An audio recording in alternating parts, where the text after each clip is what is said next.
बिस्मिल्लाहिर्रहमानिर्रहीम सल्लल्लाहु अलैहि वसल्लम। Our next question is question number 9। Okay, मैंने आपको 3-4 सिर्फ स्टार्टिंग के बेसिक क्वेश्चन कराए, उसके बाद आपने बाकी सारे क्वेश्चंस खुद करने हैं। इसके अलावा अगर आपको उनमें किसी भी क्वेश्चन में कोई इशू है तो काइंडली आप कमेंट कर दें या आप मुझे पर्सनल मैसेज कर दें, सो दैट मैं आपको वो क्वेश्चन खुद करा दूँगी, नो इशू। ओके, जो ये क्वेश्चन नंबर 9 है, यहाँ से हमारी जो बेसिक फैक्टराइजेशन है जो ये स्टार्ट हो रही है, और ये मैं ऑलरेडी आपको फैक्टराइजेशन का प्रोसेस समझा के आ चुकी हूँ। अच्छा, अब यहाँ पर जो मेन इम्पॉर्टेंट थिंग ये है कि आपको जब जितने भी प्रीवियस क्वेश्चंस कराए गए हैं उनमें फ़र्क ये है कि आपको जो वो क्वेश्चंस कराए जाते हैं, तो अब बच्चे कंफ्यूज होते हैं कि जो अभी स्टार्टिंग में हमने क्वेश्चन नंबर 8 तक किए हैं उसमें हमने जस्ट कॉमन पिक करना होता है। अब बच्चे क्या करते हैं, इस क्वेश्चंस के अंदर से भी वो कोशिश ये करते हैं कि हम कॉमन पिक कर लें। उन्हें पता नहीं चलता कि हमने कब कॉमन लेने हैं या कब हमने फैक्टराइजेशन का फॉर्मूला अप्लाई करना है। देखें, बेसिकली अगर आपके पास 4 टर्म्स बनती हैं ना किसी भी क्वेश्चन के अंदर, तो उसमें आप समझ जाइए कि आपको उसमें से कॉमन लेना है।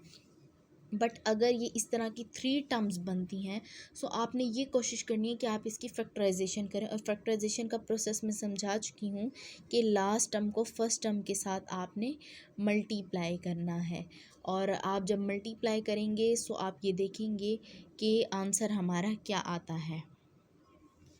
16 मल्टीप्लाइड बाई 9, अगर आप इन दोनों को मल्टीप्लाई करें तो हमारा आंसर आता है 144। आप क्या करें, इस 144 का एलसीएम ले लें एज़ यूजुअल जो हम करते हैं। 2 7 = 14, 2 2 = 4, 2 3 = 6, 2 6 = 12, 2 1 = 2, 2 8 = 16, और 2 9 = 18, 3 3 = 9 एंड 3 1 = 3।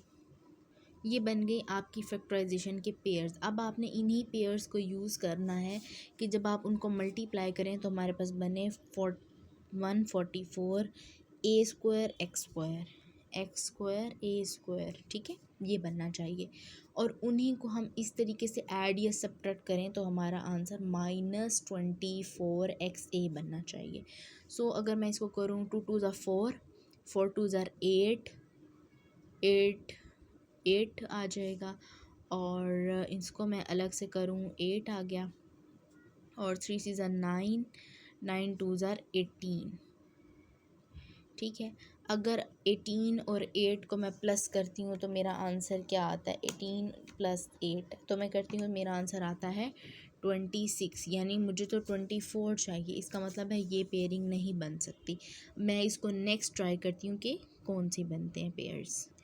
ओके, सो मेरे माइंड में एक बड़ी मज़े की चीज़ आई है कि अगर मैं इस तरह की ये पेयरिंग करूँ तो इससे बेहतर है कि अगर मैं ये देखूँ कि मुझे चाहिए 24 और यहाँ पे है 144, और 24 12 2 = 24 होता है। अगर मैं 12 को मल्टीप्लाई करूँ 12 के साथ एंड वी गेट आंसर 144, और अगर मैं 12 में 12 को ऐड कर दूँ, जमा कर दूँ, तो मेरे पास आंसर बन जाता है 24। इसका मतलब ये है कि मैं 12 और 12 की पेयरिंग इस्तेमाल करूँगी, ठीक है।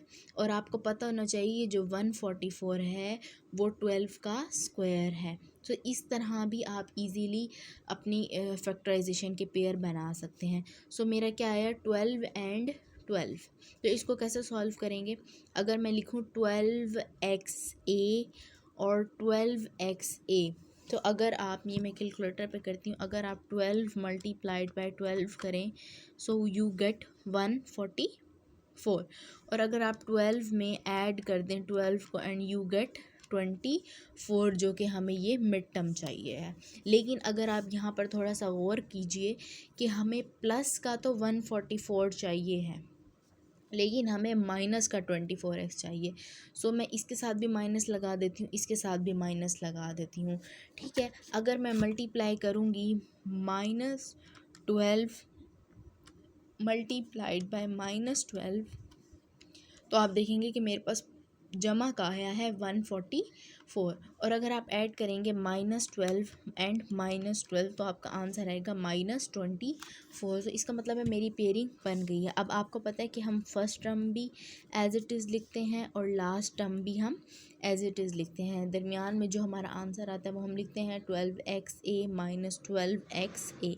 अब इन दोनों की पेयरिंग बना लेंगे, इन दोनों की पेयरिंग। अब ये बिल्कुल ही जो हम ऊपर 8 क्वेश्चंस करके आए हैं वो हमें ये वाली चीज़ बना के देते थे, लेकिन अब हमने इस क्वेश्चन से ये वाली चीज़ खुद निकाली और हम पेयर बना लेंगे। यहाँ पे अगर मैं देखूँ तो क्या कॉमन निकल रहा है, 4 कॉमन आता है, 4×4=16, सॉरी एक्स भी कॉमन आता है, x -4×3=12, एक्स कॉमन आ गया, वी लेफ्ट विद ए।